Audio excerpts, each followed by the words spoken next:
नमस्कार। आज हम बात करने जा रहे हैं कंटेंट एनालिसिस अर्थात अंतर वस्तु विश्लेषण। प्राय देखा जाता है कि विद्यार्थी अंतर वस्तु विश्लेषण का अर्थ समझने में असमर्थ रहते हैं और इसकी फिर गलत व्याख्या करते हैं। बहुत ही सरल शब्दों में मैं इसकी व्याख्या करना पसंद करूंगा। अंतर वस्तु को अंग्रेजी में कंटेंट कहते हैं, अर्थात जो लिखी हुई चीजें हैं, और विश्लेषण अर्थात उसका विभिन्न श्रेणियों के अंतर्गत उस अंतर वस्तु का विश्लेषण करना, अलग अलग रखना, अलग अलग समझाना, ये इसका सामान्य अर्थ होता है। इसके लिए सबसे पहले आवश्यक है कि हम अंतर वस्तु विश्लेषण की कुछ परिभाषाओं पर विचार करें। अंतर वस्तु विश्लेषण पर कई लोगों ने, कई समाजशास्त्रियों ने, कई समाज वैज्ञानिकों ने अपने विचार प्रस्तुत किए हैं। सबसे पहली परिभाषा जो इस व्याख्यान के माध्यम से मैं प्रस्तुत करने जा रहा हूं वह है वेपल्स तथा वेरल्सन की। वेपल्स और वेरल्सन ने इसके बारे में बताया है, लिखा है कि सुव्यवस्थित अंतर्वस्तु विश्लेषण प्रविधि सामग्री के विवरण मात्र को प्रस्तुत करने के स्थान पर उससे अधिक स्पष्ट व्याख्या करने का प्रयास करती है, जिससे कि पाठकों या श्रोताओं को प्रदान की जाने वाली प्रेरणाओं की प्रकृति व सापेक्षिक सत्य को वस्तुनिष्ठ रूप में प्रकट करना संभव हो।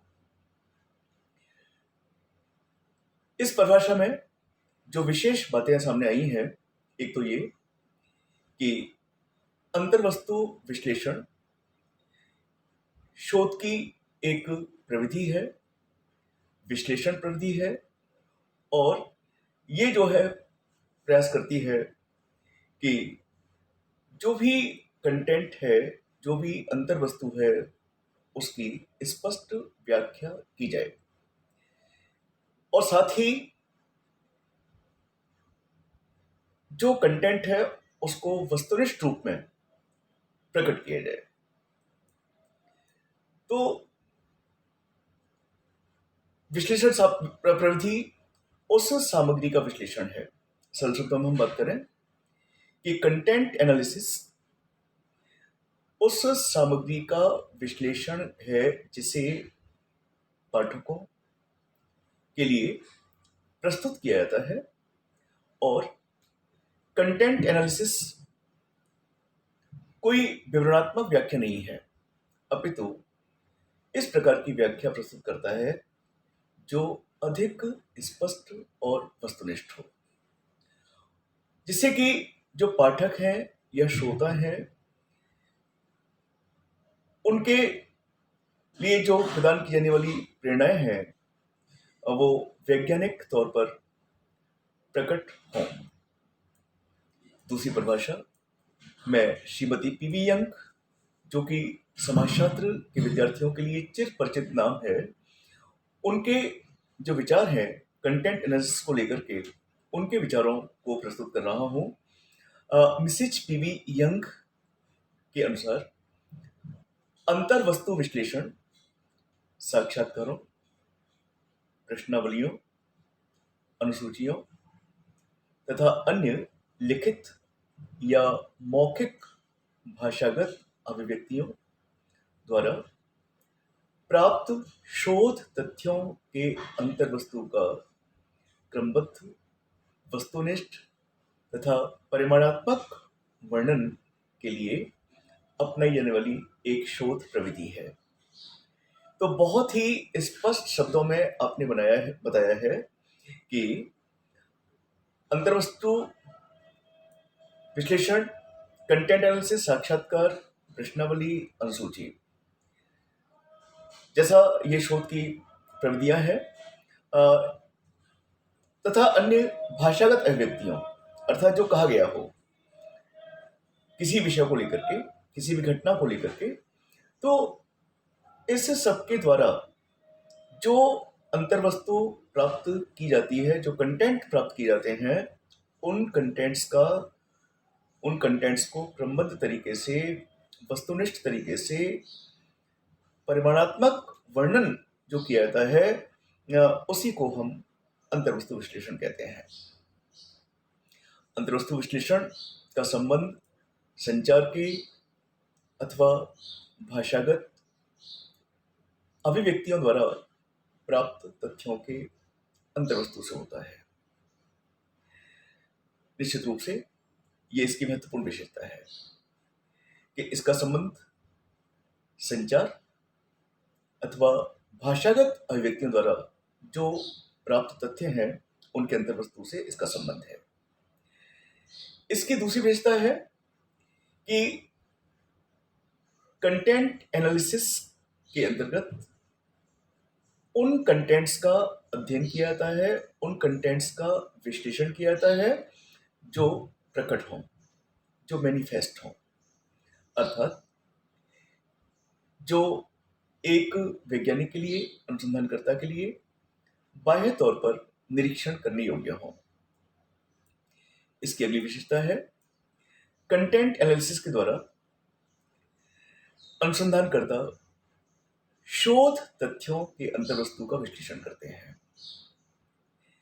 जिन्हें कि संचार के किन्हीं साधनों या भाषागत अभिव्यक्तियों, चाहे वे लिखित हों या मौखिक हों, के माध्यम से प्राप्त किया जाता है।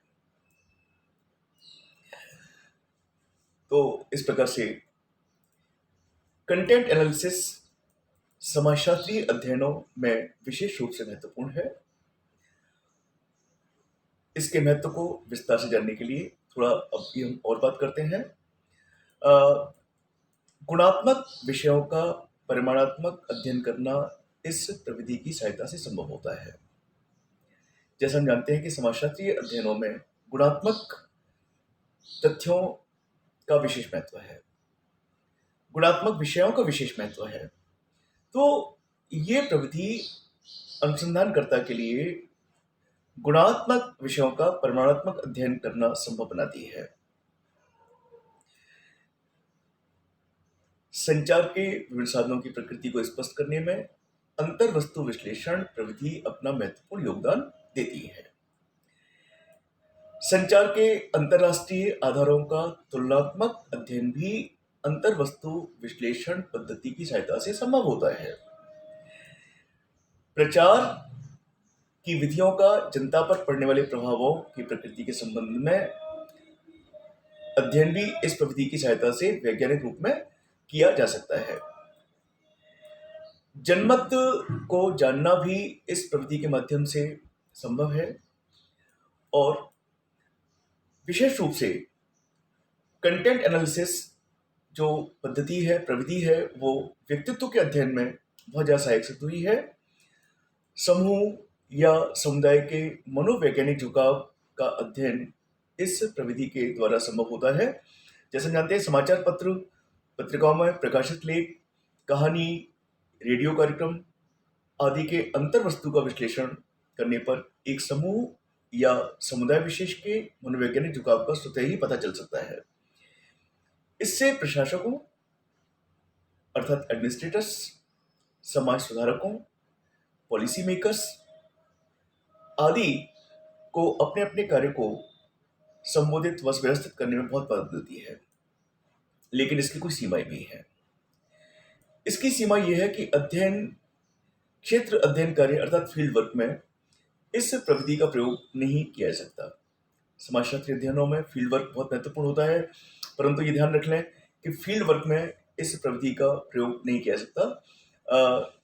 लेकिन सीमाओं के होने के बावजूद भी ये सच है कि कंटेंट एनालिसिस प्रविधि की सहायता से अनेकों महत्वपूर्ण शोध कार्य हुए हैं, अध्ययन हुए हैं और उन अध्ययनों ने हमारे ज्ञान में वृद्धि की है।